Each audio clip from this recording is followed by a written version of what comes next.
아브넬은 누굴까요? 개인적으로 이스보셋 관계에 있어 아브넬은 누굴까요? 어떤 인물입니까? 아브넬은 이스라엘 군대 장관이고 군사령관이면서 아니 이스보셋과의 관계 속에서 이스보셋 왜 이스보셋이요? 맥이 풀렸을까요? 아브넬이 죽었다는 이유 때문에. 이스보셋을 이스라엘의 왕으로 삼은 사람, 왕으로 만든 사람이잖아요. 기억나시죠? 사울 왕이 죽고 요나단이 죽고 사울 왕가가요 완전히 무너졌어요. 이제 하나님께서는 다윗의 시대를 열려고 했어요. 그런데 그것을 아브넬이 몰랐습니까? 알았습니까? 알았어요. 그럼에도 불구하고 이 아브넬은 자기의 충성심을 가지고 자기는 사울 사람이었으니까 사울의 살아있는 아들을 자기가 임의로 왕으로 추대합니다. 그리고 온 이스라엘이 아브넬 그 이스보셋을 왕으로 섬기게 만들어요. 근데 그것이 너무 과해가지고 나중에는 왕위에 이제 신하가 되죠. 그렇죠? 그래서 이스보셋이 어 아브넬이 자기 아버지의 처벌 이렇게 통관하는 모습을 지적하니까 열받아가지고 이제 배반하고자 마음을 먹잖아요. 그렇죠? 이스보셋 저거 인간 안 되겠구나. 내가 지 왕으로 삼았는데 하나님께서 다윗에게 왕권을 넘겨주셨는데 불구하고 지를 내가 왕으로 삼고 사울 왕 가문을 계속해서 계승할 수 있도록 만들었는데 나한테 그렇게 괘씸하다 이랬잖아요. 그렇죠? 그러니까 이스보셋 입장에서는요. 그 왕권이 사실은 누구 힘입니까? 아브넬의 힘이에요. 싫든 좋든 지금 관계가 이렇게 좀 안 좋았지만은 그래 어쨌든 아브넬은 이스보셋의 정치적 뒷백이에요. 뒷백. 그런데 그런 아브넬이 죽었다라는 이야기를 들으니까 이게 맥이 풀린 거예요. 힘이 빠진 겁니다. 끝났구나. 나도. 자, 그럼 여기서 두 번째 문제. 이스보셋은 이제 북쪽 지역이죠. 그렇죠? 남쪽은 다윗은 유다 지파만 이제 다스리는 왕입니다. 그렇죠?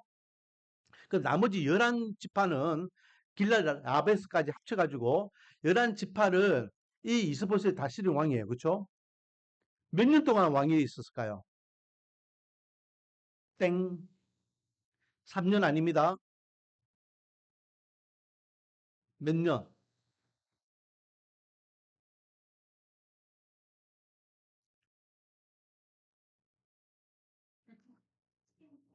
힌트? 2장에 보면 있어요. 2장. 2장에 보면은 아브넬이 이스보셋을 왕으로 세우는 장면이 나옵니다. 거기에 이스보셋이 몇 년간 왕이 있었다라고 땡 그거는 다윗입니다. 금방 이야기했던 저 바로 위쪽에 있어요. 있죠. 다윗이 헤블론에서 7년 6개월 동안 왕이 되었다는 바로 위에 보면 2년 동안 2년 동안 자 2장 10절이죠. 사울의 아들 이스보셋이 이스라엘 왕이 될 때의 나이가 40세이며 2해 동안 왕위에 있으니라. 유다 족속은 다윗을 따르니라. 자, 몇 년 동안 왕이 있었다? 2년 동안 있었다. 자, 그러니까 지금 이 사장은요, 이제 이스보셋이 왕이 된 지 2년이 되는 해요. 2년 통치하는 기간 동안입니다.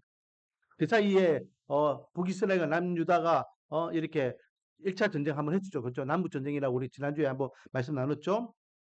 자, 그런 상황에서 아브넬이 죽었다는 이야기를 들은 또 다른 사람들이 있었어요.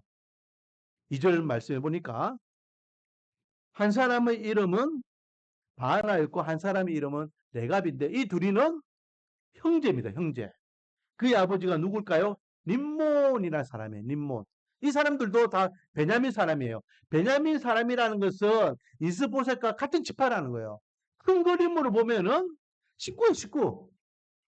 그런데 이 바나와 레갑이요.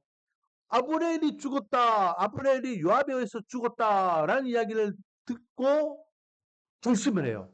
무슨 결심을 했을까요? 야, 이제 끝났구나. 진짜 하나님께서 말씀하신 대로 이제 다윗의 시대가 되는구나. 그러면 우리가 이 기회를 잘 타야 된다. 이 기회를 잘 잡자.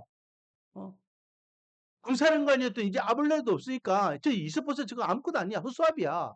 그러니 우리가 이번 기회를 잘 활용해가지고 우리의 명맥을 좀 이어나가고 우리 가문이 좀 그래도 계속해서 이렇게 영광을 누리기를 원한다. 그런 장깨를 부리기 시작하는데 어떻게 하느냐? 이들이요. 이제 이스보셋은 완전 기울어졌잖아. 아무도 이스보셋 뒷배가 될 수 없는 거예요. 힘없는 왕이잖아요. 그러니 이들이 보세요. 2절에 보면은 군 지휘관이에요. 군 지휘관. 군 지휘관이라는 것은 장군, 장수, 이 정도 되는 위치예요. 그러니까 왕과 가까운 사람이고 왕의 침실을 그냥 쉽게 들락날락 할 수 있는 그런 위치였던 것 같아요. 그래서 보세요. 5절 말씀에 보엘러 사람 님몬의 아들 레갑과 바나가 길을 떠나 빛이 잴 때쯤 그러니까 빛이 그러니까 정오에 때에 한참 더울 때에는 뭐 합니까? 보통 사람들은요 다 그늘에 들어가 쉬는 시간이에요.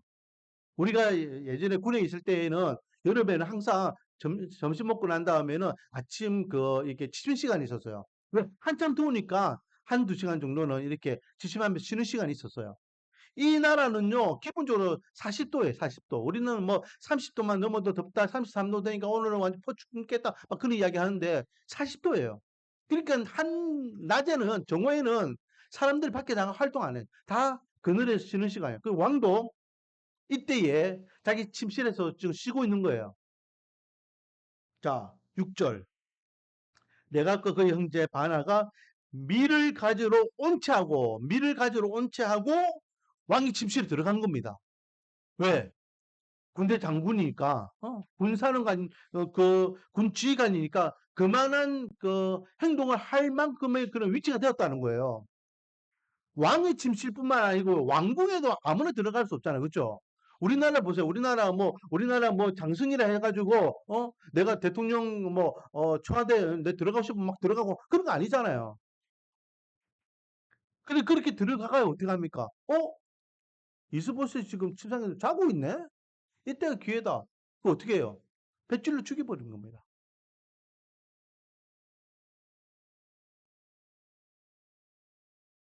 자, 그리고 실제로 보면 좀 더 구체적으로 그들이 집에 들어가니 이때 집에 들어간다는 것은 이스보셋의 집을 이야기하는 겁니다. 들어가니 이스보셋이 침실에서 침상 위에 누워 있더라. 낮잠을 자고 있더라. 그게 5절에 있었죠. 그렇죠? 낮잠을 자고 있는데 어떻게 했다? 배를 찔러 죽이고 난 다음에 목을. 그냥 죽이고 끝난 것이 아니에요. 죽이고자 하는 그 목적이 뭐였느냐? 이스보셋을 통해서 자기들이 살 길을 찾자라는 겁니다. 그래서 그 목을 베어가지고 그 목을 어떻게 했을까요? 그 목을 가지고 한 걸음에 달려와서 밑에 지역에 있는 헤블론의 왕이었던 다윗에게 가져왔더라. 이들은요 이게 기회라고 생각했어요. 기회. 그러나 이것은 기회가 아니죠. 오늘 본문을 통해서 우리에게 주신 첫 번째 교훈은 뭡니까? 음, 음. 하나님께서 주시는 기회와 사람이 생각하는 기회는 다르다는 겁니다. 분명히 이 두 형제는요, 생각했겠죠. 아, 지금 아브넬도 저렇게 하나님께 치서서 죽구나. 이제는 더 이상 이스보셋은 희망이 없고, 그리고 북이스라엘은 희망이 없다. 우리가 이번 기회를 잘 잡아서 다윗에게 마음에 들면은 우리는 이제 앞으로 승승장구할 것이다. 중국의 왕의 목을 갖고 왔으니까 다윗이 좋아할 것 같잖아요. 응? 이제는 남쪽에 있는 한 지파의 왕이 아니라 전국구 왕이 될 수 있는 기회예요. 다윗 입장에서는. 그 공을 지금 이 두 레갑과 비안나가 지금 가져왔단 말이에요. 그러면은 이 두 형제는 분명히 다윗에게 칭찬받을 만한 행동인데 이 기회를 자기는 잡는다는 거죠. 그러나 이 기회는 하나님께서 원하신 기회가 아니었다는 거예요. 우리가 신앙생활 할 때에 착각할 때가 있어요. 야, 이것이 기회다. 이것이 내가 성공하고 이것이 내 계획이 이루어지고 이게 기회다 생각할 때가 있어요. 맞아 떨어질 때가 있단 말이죠. 마치 요나가 다시스로 가는 배를 찾으려고 항구에 내려가니까 다시스로 가는 배가 마침 있더라. 마침. 이거는 기회네. 내가 이 배를 타면은 멀리 가면은 내가 니누에를 안 가도 되겠네. 마귀는요 이걸 노린다고요. 마귀는요 그것이 맞게 기회를 우리가 주는 같이 보여요. 마침 그 사람을 만나게 하고 마침 그 일이 일어나게 되고 마침 그것이 되는 것 같아요. 그때에 우리는 분별력을 가져야 돼요. 이것이 하나님께서 주시는 기회인지 하나님께서 주시는 기회가 아닌지 내가 생각할 때는 그것이 기회라고 생각하는데 내 생각을 생각하는 기회와 하나님께서 생각하시는 기회가 맞는지 틀린지 우리는 가져야 된다고 분별력. 그래서 우리는 늘 깨어 있어야 돼요. 하나님께 원하시고 하나님 기뻐하시고 하나님께 만족하시는 인생을 살아가기 위해서 하나님께서 우리에게 늘 기회를 주십니다. 근데 그 기회가 이 기회가 하나님의 기회인지를 우리가 알기 위해서는 말씀과 기도로 깨어 있어야지만 그 기회를 알아보는 거예요. 믿음의 선조들은요, 그 기회를 척척척척 잘 붙잡았어요. 왜? 그들 항상 깨어 있었잖아요. 말씀으로 깨어 있고 기도로 깨어 있었기 때문에 이 기회가 하나님 주시는 기회구나.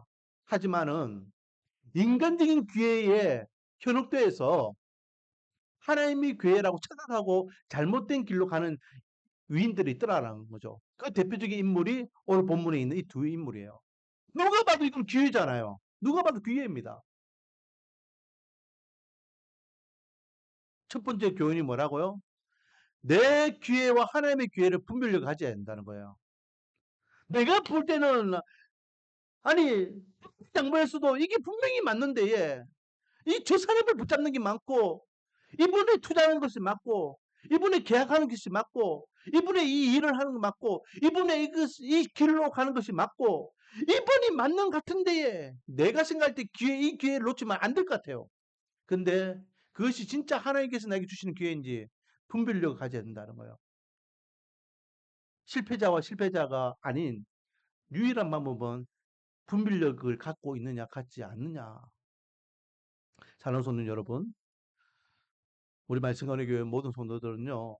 항상 기회를 잘 잡기를 원합니다. 그 기회가 내가 생각하는 기회가 아니라 하나님께서 주시는 기회를 잘 잡기를 원합니다.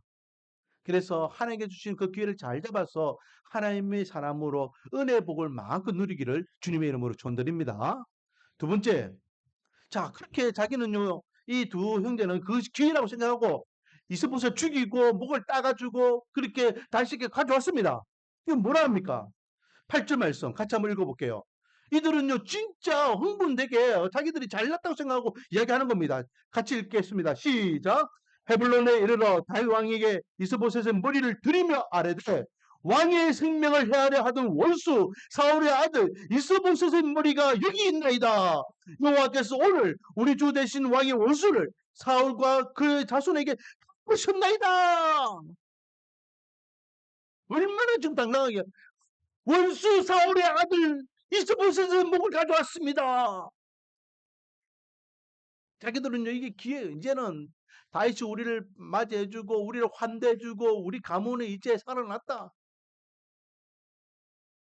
우리는 이제 잘 될 거야. 다시 우리에게 큰 상을 내릴 거야. 통일왕국 시대가 되면 우리가 또 한 자리를 차지할 거야. 그런 기대를 가지고 왔을 겁니다. 그런데 어떤 일이 일어납니까? 구절 한번 읽어볼까요? 다윗이 뭐라 하는지 한번 봅시다. 시작. 다윗이 보일러 사람 니몬의 아들 레갑과 그의 형제 베한나에게 대답하여 그들에게 이르되 내 생명을 여러 환난 가운데서 건지신 여호와께서 살아계심을 두고 맹세하노니 전에 사람이 내게 알리기를 보라 사울이 죽었다 하며 그가 좋은 소식을 전하는 줄로 생각하였어도 내가 그를 잡아 시글락에서 죽였어 그것을 그 소식을 전한 가품으로 삼았거늘 하물며 악인이 의인을 그의 집 침상 위에서 죽인 것이겠냐. 그런즉 내가 악인의 피 흘린 죄를 너희에게 갚았어. 너희를 이 땅에서 없이 하지 아니하겠느냐 하고 한마디로 뭘 이야기합니까? 11절 말씀이 핵심적인 말이에요. 너희들이 악인이 의인을 그 집 침상 위에서 죽인 그 시기의 끈을 그런즉 내가 악인의 피 흘린 죄를 너희에게 갚아서 너희를 이 땅에서 없이 하지 않겠다. 한마디로 이 사람들을 의인이라고 지금 이야기하고 있습니까? 악인이라고 이야기하고 있습니까? 악인이라고 이야기하고 있어요. 너희들이 아무리 명분이 있다 할지라도 어떻게 사람을 죽일 수 있고 어떻게 신하가 왕의 목을 딸 수 있냐? 너희들은 명백하게 악이다. 예전 그들을요 칭찬하기는 둘째치고 악인으로 이렇게 치부하면서 그들의 행위를 악하다고 지적합니다. 그리고 12절에 그 수하들에게 명하가지고 이들의 목을 따라 해가지고 그대로 참수시켜 버려요. 여기에서 주시는 두 번째 교훈은 뭡니까? 이들에게 다윗이 뭐라 이야기했죠? 전에 한번 일이 있었다라고 한번 이야기하죠. 전에 그 전에 있었던 일이 뭡니까? 사울 왕의 죽음에 대한 이야기였잖아요. 그렇죠? 아말렉 사람이 반면교사입니다. 반면교사. 어? 사울 왕이 죽을 때에 이 아말렉 사람이 도망가다가 산꼭대기에 보니까 이게 블레셋 사람들이 사울을 쫓아가 가지고 활로 쏘고 사울이 활 맞아 가지고 중상에 입으니까 자기 옆에 있는 신하에게 나를 찔러 죽이라 내가 이방인들에게 죽는 것이 억울하다 막 하니까 그 옆에 있던 무기든 자가 두려워 가지고 사울을 어떻게 못 하니까 사울이 자기가 별로 찔러 죽잖아요. 그렇죠? 그래가지고 신음하면서 죽어가고 있는데 얘 사울이 그는 사이에 딱 보니까 자기가 눈을 마주쳤단 말이에요. 너는 누구냐? 나는 암말렉 사람으로서 지금 도망가고 있어요. 야, 빨리 나의 목을 좀 따라. 내가 너무 고통스럽다. 그래서 사실은 사울이 자기를 했지만은 뭐 아직 생명이 갈딱갈딱 할 때에 이 암말렉 사람이 사울을 죽였잖아요. 그렇죠? 죽이고 어떻게 합니까? 사울이 갖고 있던 왕관과 또 차고 있던 팔찌를 훔쳐가지고 입맛 포켓했잖아. 입맛 포켓하고 지는 이제 아말렉 사람이니까 자기 고향 땅으로 도망가는 거예요. 도망가는 거. 그러다가 도망가다가 시글락에서 누굴 만납니까? 다윗을 만나버렸어. 생각지도 못한 인물을 만난 거예요. 그러니까 이 사람이 이제 싹 얼굴 바꿔가지고 마치 자기가 다윗에게 사울이 이렇게 죽은 것을 보고하는 것이 알려주는 같이 포장해가지고 여차저차 해가지고 제가 이리 왔습니다라고 이야기하면서 이것이 사울의 왕관이고 이것이 사울의 팔찌입니다. 라고 하면 내밀잖아요. 그렇죠? 그러면 아이고 네가 우리 마지막 사울 왕의 임종을 네가 끝까지 지켰구나. 잘했다 하고 인정하고 칭찬해 줘야 되는데 예. 그러지 않았잖아요. 네가 감히 이방인으로서 기름 부음 받은 자를 찔러 이거 그렇게 해서 살 것 같아서 바로 탐수시켜 버려요. 그 이야기를 지금 9절, 10절, 11절에서 지금 사울이 다윗이 하고 있는 겁니다. 그 안 맞는 사람은요, 엄밀히 따지면요, 사울 왕이 그런 왕관과 이거는 인마에 포켓 하려고 했던 건 있었지만은 그래도 큰 심정은 아니었어요. 그렇죠? 지금 왕이 죽으니까 우리 그랬잖아요. 영화나 드라마에 보면은 진짜 생명이 꼴딱꼴딱 해가지고 이 사람을 좀 안락시키기 위해서 고통을 들기 위해서 이미 죽는 목숨이니까 이렇게 생명을 끊는 경우가 있잖아요. 지금 사울왕도 마찬가지예요. 지금 생명이 날 좀 빨리 죽여줘. 이해하고 있는 거예요. 그러니까 아말렉 사람 입장에서는 그게 사울왕이 너무 고통스러워하니까 그러니까 그렇게 죽인 거예요. 음. 살상을 위한 죽음이 아니라 안락사예요, 사실은. 그런데도 불구하고 좋은 의도로 그렇게 했지만은 다윗 입장에서는 그럼에도 불구하고 네가 사울 왕은 기름 부음 받은 하나님의 사람인데 네가 그러면 안 돼. 그 죽인 거예요. 선한 의도였단 말이에요. 다윗은 그걸 알고 있었어요. 그래서 오늘 보면은 그렇게 이야기하잖아요. 10절에 전에 사울이 사람이 내게 알리기를 보라 사울이 죽었다 하며 그가 좋은 소식을 전하는 줄로 생각했다. 그 사람은 아말렉 사람은 다윗에게 좋은 소식을 전해주는 줄로 알고 자기에게 보고했다는 거예요. 그러나 다윗은 어떻게 했습니까? 내가 그를 잡아 시글락에서 죽여서 그것을 소식을 전함을 갚았다. 하물며 너희들은 악한 생각으로 지금 이스보셋 죽인 거 아니냐? 너희들은 악한 악인들이다. 근데 내가 가만히 있을 것 같아? 너희들 생명 내가 가만히 둘 것 같아? 여봐라! 저놈들 단장 참수시켜라. 그 명령하고 죽인 겁니다. 두 번째 교훈이 뭐라고요? 반면교사. 거울이에요, 거울. 제가 누차 이야기하잖아요. 하나님의 말씀은 무엇과 같다? 거울이라고, 거울.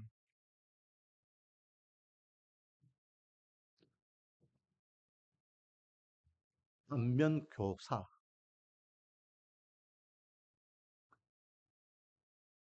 마치 우리가 거울을 비춰서 내 모습을 돌아보는 것 같이 하나님의 말씀을 통하여 우리 모습을 돌아보고 앞에 암말렉 사람의 그 죽음을 우리가 돌아보면서 이 두 형제는요, 아, 다윗은 그런 사람이구나. 그렇게 하면 안 되는구나. 그걸 깨달아야 되는데 분명히 들었을 거 아니에요. 다윗이 어떤 사람인지를 다 알고 있었을 거예요. 그럼에도 불구하고 엉뚱한 행동을 하다가 이 두 사람은 참수를 당하는 앞에 안말렛 사람도 한번 그런 일을 당했는데 자기들은 더 악한 행동을 했는데 예. 어떻게 살려고 했는지. 근데 이게 이 형제들만의 이야기가 아니에요. 우리가 하나님의 말씀을 너무 잘 알아요. 우리 하나님의 말씀을 너무 많이 배우고 많이 알고 많이 듣고 있어요. 근데 그걸로만 끝나요. 수시만 듣고 끝나는 거예요. 아, 그 사람이 그렇게 다윗이 그렇게 그 사람을 죽였더라. 끝나는 거예요. 나는 다르겠지. 똑같은 행동을 하는 거예요. 반복적인 겁니다.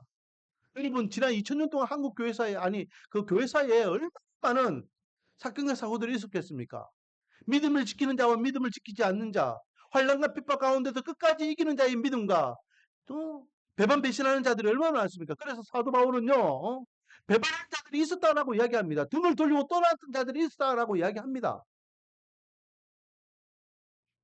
2000년 동안 그랬어요. 우리 한국 교회사도 그렇잖아요.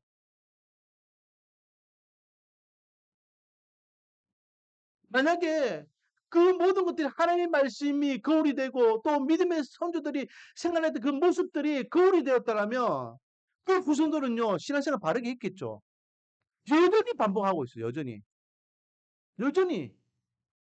그것이 죄고 악이고 하나님께서 싫어하시는 것을 알면서도 여전히 그것을 답습하고 있다는 거죠. 왜? 우리는 죄인된 인간이기 때문에 바르고 좋은 것을 볼 줄 알지 못하고 항상 안 좋은 거 악한 것만 보는 거예요. 광야 40년 동안 출애굽 1세대가 하나님 앞에 어떻게 징벌을 당했는지 가나안 2세대들 다 보고 알고 있어요. 역시나 그들이 가나안 땅에 들어갔을 때는 광야에서 그렇게 하나님 앞에 징벌을 당했던 그 선조들 모습을 똑같이 답습하잖아요. 결국은 이스라엘 백성들이 이방인들에 의해서 멸망당하는 하나님의 심판을 받는 것을 보게 됩니다. 여러분, 하나님의 말씀을 아는 것도 중요하고 하나님의 말씀을 많이 배우는 것도 중요하고 하나님의 말씀을 늘 가까이 하면서 듣는 것도 중요하고 매일매일 말씀 묵상하는 것도 중요합니다. 그러나 그것만큼 중요한 게 뭘까요? 삶이에요, 삶. 그렇게 살아가지 못하면 아무 의미가 없는 거예요. 머리만 커가는 것은 아무 의미가 없어요. 지식만 많아지는 건 아무 의미가 없어요. 시간만 지나면서 내가 신앙생활 이만큼 했다. 내가 성경을 몇 독을 했다. 그렇게 백날 내 의를 드러내는 거 아무 의미가 없어요. 잘하는 것은 따라가기 위해서 노력해야 되고 잘못하는 것은 우리는 그렇게 살지 않기 위해서 우리의 모습을 돌아볼 수 있는 것이 말씀의 역할이라는 거예요. 원하기는 이 어리석은 두 형제의 모습이 우리에게 반면교사가 되기를 원합니다. 거울이 되기를 원한다는 거예요. 그래서 하나님께 원하시고 하나님 기뻐하시고 하나님께 만족하시는 삶이 어떤 삶인지 늘 우리가 자각하면서 하나님의 사람답게 살아가 하나님 앞에 잘하는 인정받고 칭찬받는 저와 여러분이 되기를 주님의 이름으로 축원드립니다. 오늘은 이스보셋의 죽음을 통해서 두 가지를 어, 말씀을 나눴습니다. 첫 번째는 내 기회와 하나님의 기회를 분별하자. 두 번째는 반면교사. 믿음의 선배들이 그 행위들을 우리가 보면서 잘하는 것은 더 닮아가고 못하는 것은 우리가 닮아가지 않기 위해서 깨어있자. 그래서 이 마지막 때에 하나님이 원하시고 하나님 기뻐하시고 하나님께서 만족하시는 우리 말씀과 은혜 교회 그리고 우리 교회 모든 성도들이 되어 하나님 앞에 잘한다 인정받고 칭찬받는 삶을 살아가기를 주님의 이름으로 축원드립니다. 기도드리겠습니다. 아버지 하나님, 이스보셋을 통하여서 이스보셋의 죽음을 통하여서 오늘날 우리가 어떤 믿음의 삶을 살아야 되는지를 다시 한번 돌아보게 하시니 감사드립니다. 늘 이들의 모습이 우리에게는 교훈이 되기를 원합니다. 믿음의 선배들이 잘하면 우리는 더 잘하기 위해서 따라가고 믿음의 선배들이 하나님 앞에 진노를 받으며 우리는 그런 삶을 살아가지 않겠노라고 하나님 앞에 더욱더 믿음과 신앙을 경고하기 위해 다짐할 수 있는 은혜를 되어 주시옵소서.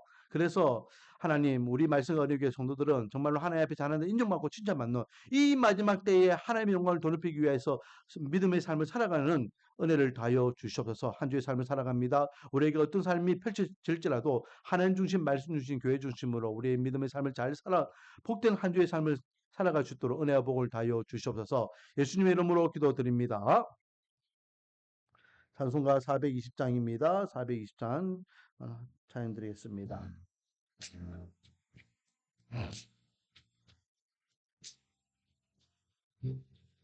너 성결기 위 늘 기도하며